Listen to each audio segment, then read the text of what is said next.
Hello student, 11th की English class में आज आपका जो चैप्टर कंटिन्यू चल रहा है हॉर्नबिल बुक से chapter number 3 discovery to the saga continues. इसका फर्स्ट पार्ट आपने कर लिया था। फर्स्ट पार्ट में हम पहुंच गए थे जहां पर जो रिचुअल रेजिन्स था, जो पदार्थ था वो हार्डन हो गया था और सीमेंट की तरह से उसने टूट के बॉडी को सॉलिड गोल्ड कॉफिन के साथ जकड़ दिया था। और जो कार्टर था वो भी हैरान था कि what was to be done. ये उसके वर्ड थे कि उसके बॉडी को ताबूत से अलग करने के लिए क्या उपाय किया जाए। तो इससे आगे की कहानी जानने के लिए let us read the next part of the text book. The sun can beat down like a hammer. सूरज जो है वो बीट कर सकता है लाइक ए हैमर, एक हथौड़ी की तरह से। दिस इज़ फार साउथ, बहुत दूर दक्षिण के क्षेत्र में। इन इजिप्ट में, इजिप्ट के बहुत सुदूरवर्ती दक्षिण के क्षेत्र में सूरज की जो धूप होती है वो हथौड़े की तरह से प्रहार करती है, अर्थात बहुत तीखी धूप होती है। एंड कार्टर ट्राइड, और कार्टर ने कोशिश किया था टू यूज, प्रयोग करने का, इट, इसका, इस तेज धूप का, टू लूजन, ढीला करने के लिए, छुड़ाने के लिए, द रेजिन, उस रेजिन को। फॉर सिवरल आवर्स, कई घंटों तक। फॉर सिवरल आवर्स, कई घंटों तक।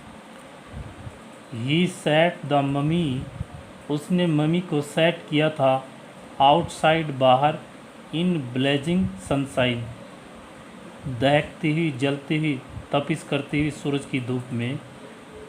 कई घंटों तक उसने मम्मी को बाहर तेज़ धूप में, जो आग के समान दहकती प्रतीत हो रही थी, उसमें मम्मी को सेट किया था। दैट, जिसने कि हीटेड, गर्म किया, इट, इसको, टू 149 डिग्रीज, 149 डिग्री फ़ारेनहाइट तक। नथिंग बज, लेकिन कोई फ़ायदा नहीं हुआ, इसमें कोई मूवमेंट नहीं हुआ।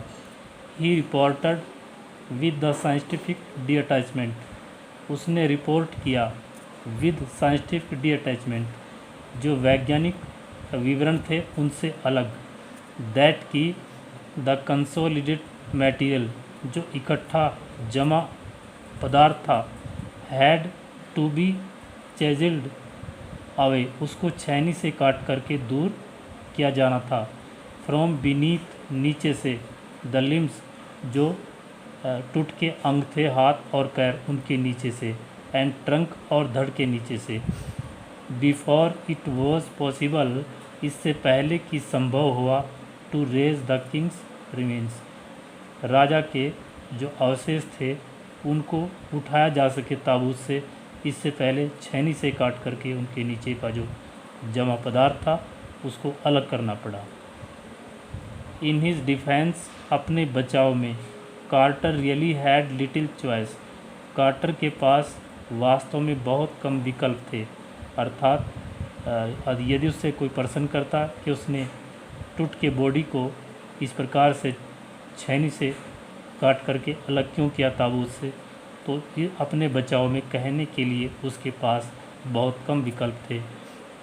If he hadn't cut the mummy free, if, यदि ही हैडन कट, उसने काट करके अलग न किया होता, द मम्मी फ्री, मम्मी को स्वतंत्र न किया होता, थीज मोस्ट सर्टेनली, तो निश्चित रूप से जो चोर थे, वुड हैव सर्कमवेंटेड, उन्होंने पक्का ही धोखा दे दिया होता, द गार्ड्स, पहरेदारों को, जो सुरक्षा गार्ड थे, एंड रीप्ड इट, और इसमें से काट लिया होता, चीर फाड़ कर दिया होता इसको, टू रिमूव द गोल्ड, सोने को उतारने के लिए इस बॉडी से। इन टूट्स टाइम, टूट के समय में, द रॉयल्स, जो शाही लोग हुआ करते थे, वर फैबुलसली वेल्दी, वो आश्चर्यजनक रूप से धनी हुआ करते थे। एंड दे थॉट, और वे सोचते थे, और होप्ड, या उनको आशा थी, उनकी उम्मीद थी they could take their rich, वो अपने धन संपत्ति को ले जा सकते थे, विद दैम, अपने साथ, for his journey to the great beyond, अपनी जो यात्रा है इस संसार से अगले संसार में, अर्थात मृत्यु के बाद के संसार तक की यात्रा तक वो अपने धन को अपने साथ ले जा सकते थे, या तो वो ऐसा सोचते थे या उनकी को ऐसी आशा थी।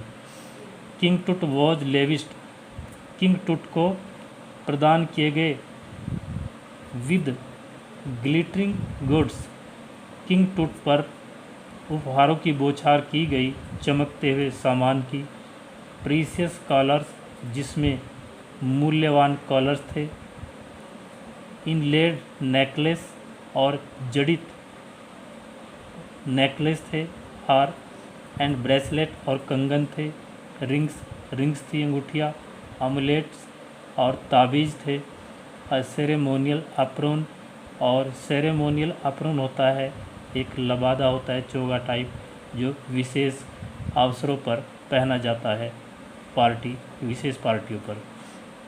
सैंडल रखे गए थे, सीट और कुछ कवर रखे गए थे, for his fingers and toes, उसके फिंगर और टोज के लिए, and the now iconic inner coffin, और अब जो बिल्कुल प्रतिमा के समान दिखने वाला आंतरिक कॉफिन था, चमकने वाला आकर्षक कॉफिन था, एंड मास्क, और जो उसमें नकाब था, ऑल ऑफ प्योर गोल्ड, वो सभी प्योर गोल्ड के बने थे। टू सेपरेट टूट फ्रॉम हिज अडोरमेंट, टूट को उसके सजावटी सामान से सेपरेट करने के लिए कार्टर के आदमियों ने remove the mummies head, mummy के हेड को रिमूव कर दिया था, हटा दिया था, एंड सेवियर्ड नियरली, और कई जगह से एवरी मेजर, जहाँ पर मुख्य जॉइंट थे, जो जोड़ थे, वहाँ से भी हटा दिया था। वंस दे हैड फिनिश्ड, एक बार जब उन्होंने अपना कार्य समाप्त कर लिया, दे रिजेंबल्ड, उन्होंने पुनः इकट्ठा कर दिया था, जोड़ दिया था, द रिमेन्स, उन अवशेषों को, on a layer of sand, रेत की एक परत के ऊपर, इन अ वुडन बॉक्स, एक लकड़ी के संदूक के अंदर, विद पैडिंग, गद्दी लगा करके, दैट कंसील्ड, जो कि छिपा लेती थी, जिसने छिपा लिया था, द डैमेज, जो डैमेज हुआ था बॉडी में, उस डैमेज को, द बेड वेयर टूट नाउ रेस्ट, और अब वो उसका बिस्तर बन गया है जहाँ पर टूट अभी भी आराम करता है। आर्कियोलॉजी हैज चेंज्ड, पुरातत्व विभाग में परिवर्तन आए हैं, सबसिस्टेंटली, एक ग्रेट डिस्टेंस तक, काफ़ी हद तक, इन द इंटरवेनिंग डिकेड्स, बीच के जो दशक हुए हैं, जो समय बीता है, उन बीच के दशकों में पुरातत्व विभाग में काफ़ी हद तक परिवर्तन हुआ है।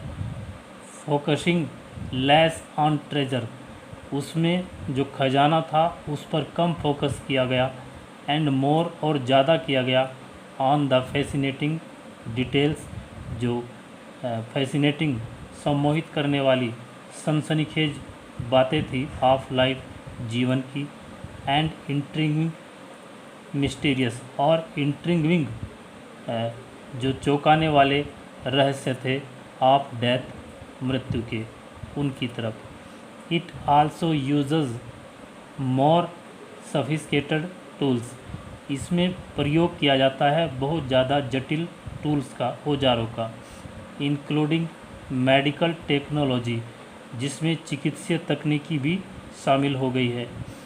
इन 1968, 1968 ईस्वी में, मोर देन 40 ईयर्स आफ्टर, 40 साल से भी अधिक वर्ष साल के बाद, आफ्टर कार्टर्स डिस्कवरी, कार्टर की डिस्कवरी के 40 साल से भी अधिक समय के बाद, एन एनाटोमी प्रोफेसर, एक मानव शरीर संरचना से संबंधित ज्ञान रखने वाले प्रोफेसर ने एक्सरे किया द ममी, उस ममी का, टूट की बॉडी का, and revealed a startling fact और चौंकाने वाले तथ्यों को प्रकट किया।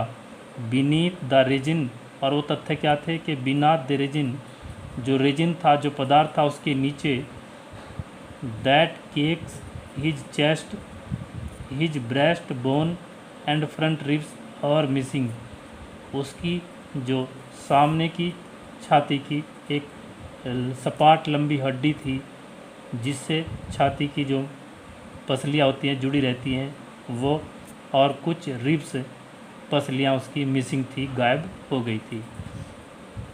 टुडे आज डायग्नोस्टिक इमेजिंग, जो पता लगाने वाली जो इमेजिंग है, चित्र है, कैन बी डन, उनके द्वारा किया जा सकता है with computer tomography. Computer tomography से तात्पर्य है कि कंप्यूटर के द्वारा तैयार की गई शरीर के अंदर की एक जांच, जिसमें चित्र के द्वारा जांच का पता लगता है। तो आज जो डायग्नोसिस हो रही है, जो इमेज बनाई जाती है डायग्नोस की तस्वीरें, उनमें कंप्यूटर की तकनीकी, जिसमें शरीर के अंदर की जो जांच है वो चित्रों के द्वारा पता लगाई जाती है, और सीटी या फिर सीटी स्कैन के द्वारा, by which hundreds of x-ray, जिसमें कि सैकड़ों एक्सरे इन क्रॉस सेक्शन, एक दूसरे को क्रॉस करते हुए, आर पुट टुगेदर, एक साथ रखे जाते हैं, लाइक स्लाइस की तरह से, और ब्रेड, जैसे कि ब्रेड की स्लाइस हों, लाइनें हों, to create a 3 dimensional virtual body, एक 3 विमाओं की आभासीय बॉडी का निर्माण करने के लिए।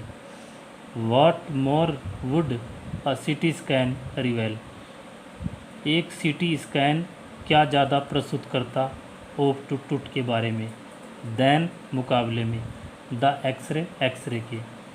सीटी स्कैन टूट के, जो सीटी स्कैन था वो टूट के एक्सरे से ज़्यादा और क्या प्रकट कर सकता था। And could it answer 2 of the biggest questions, और क्या ये सबसे 2 बड़े सवालों के उत्तर दे सकता था। स्टील लिंगरिंग अबाउट हिम, जो अभी भी उसके बारे में लटके हुए हैं, अर्थात जिनके बारे में अभी सही जानकारी नहीं मिल सकी है। हाउ डिड ही डाई, उनमें से एक प्रश्न है कि हाउ डिड ही डाई, वो कैसे मरा, उसकी मृत्यु कैसे हुई। And how old was he, और उसकी उम्र क्या थी, at the time of his death, उसकी मृत्यु के समय। तो 2 प्रश्न हुए कि उसकी मृत्यु कब हुई, वो कैसे मरा, और उसकी मृत्यु किस समय हुई।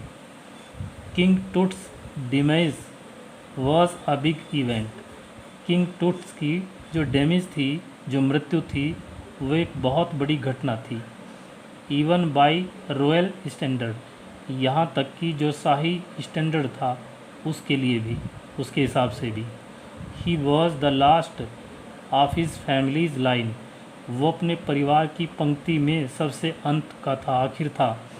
And his funeral was the death Ratle of A dynasty, और उसका जो फनरल था वो एक जो वंश था उसकी समाप्ति का शोर शराबा प्रस्तुत करता था। बट लेकिन the particulars of his passing away, लेकिन जो व्यक्तिगत बातें थी उसके मरने से संबंधित, एंड इट्स आफ्टरमाथ, और उसकी मृत्यु के बाद के जीवन की, आर अनक्लियर, वो अस्पष्ट हैं, उनका अभी तक कोई भी स्पष्ट जानकारी उपलब्ध नहीं हो सकी है।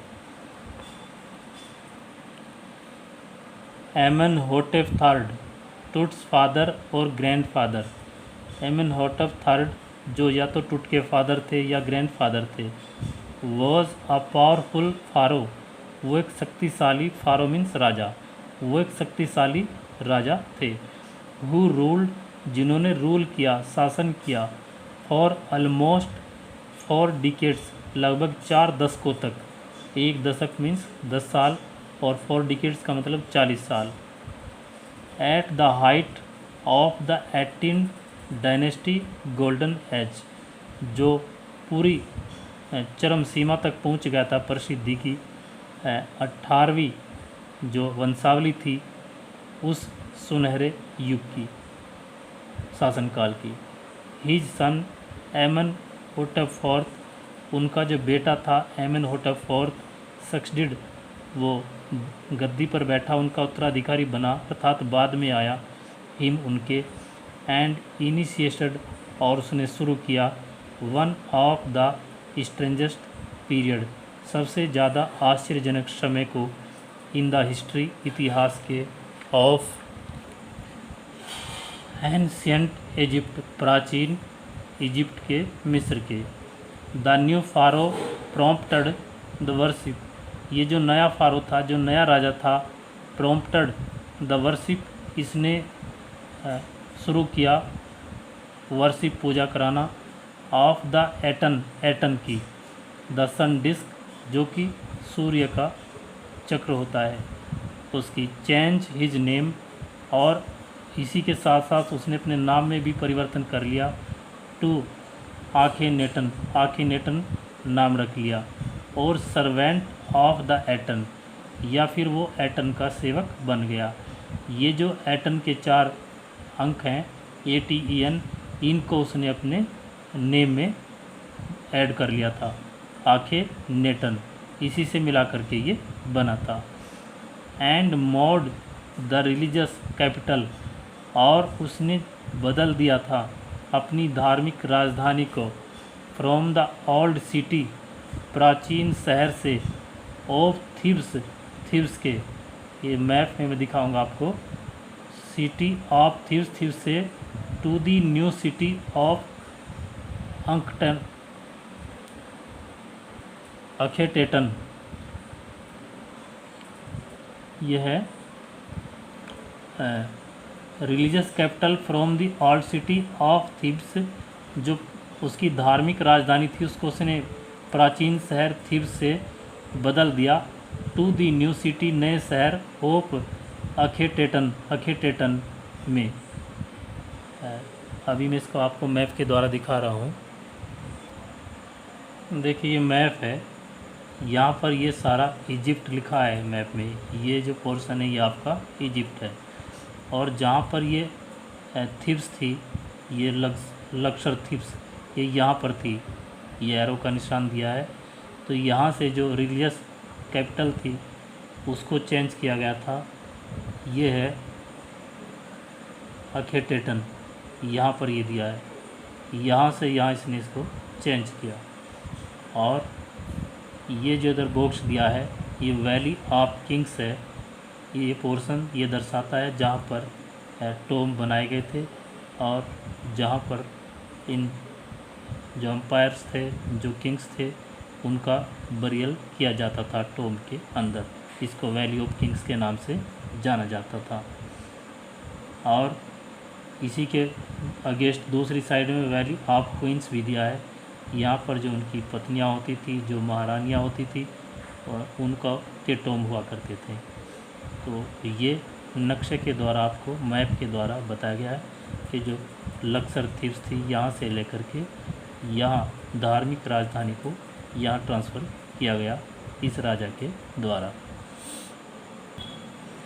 तो ये कहा इसने मोड द रिलीजियस कैपिटल, अपनी रिलीजियस कैपिटल को मूव किया from the old city of Thebes, उस ओल्ड सिटी पुराने शहर थीब्स से, जिसको अभी मैप में दिखाया, to the new city of Akhetaten, Akhetaten नए शहर में, नाउन जिसको जाना जाता था, नाउ अब एज अमारना, अमारना के नाम से अब जाना जाता है। ही फर्दर शोक द कंट्री, उसने अपने कंट्री को इससे आगे भी शोकित किया, अर्थात इससे आगे भी दुख पहुंचाया, बाय अटैकिंग अमून, अमून पर अटैक कर करके। अमून एक देवता था जिसकी उसके समय के दौरान पूजा होती थी, अ मेजर गॉड, जो एक मुख्य देवता था, स्मैशिंग हिज इमेज, उसकी इमेज को नष्ट करते हुए, उसको जो इमेज थी उनको नष्ट कर, मूर्तियों को नष्ट करने का कार्य किया, एंड क्लोजिंग हिज टेम्पल्स, और जो उसके टेम्पल्स थे उनको बंद कराया। It must have been a horrible time, ये अवश्य ही एक खतरनाक भयानक समय रहा होगा। सैड रे जॉनसन ने ऐसा कहा, जो डायरेक्टर थे of the university of Chicago university के रिसर्च सेंटर इन लक्सर, जो एक रिसर्च केंद्र है लक्सर में। The site of ancient thief's, जो एक जगह है प्राचीन थिप्स की, जिसको अभी मैप में हमने दिखाया था। The family that had ruled, वो परिवार जिसने रूल किया था, शासन किया था, फॉर सेंचुरीज, शताब्दियों तक, was coming to an end, अब वो अपनी समाप्ति की तरफ आगे बढ़ रहा था। And then Akhenaten went a little wacky, और तब इसके बाद जो आखेनेतन था, ये ruler, went a little wacky, ये थोड़ा सा सनकी हो गया। वैकी मीन्स सनकी। यहाँ तक रख लीजिए सेकंड पार्ट में। अभी लेंथी चैप्टर है, इसके बाद का जो पार्ट है वो थर्ड में उसमें वीडियो में हो जाएगा।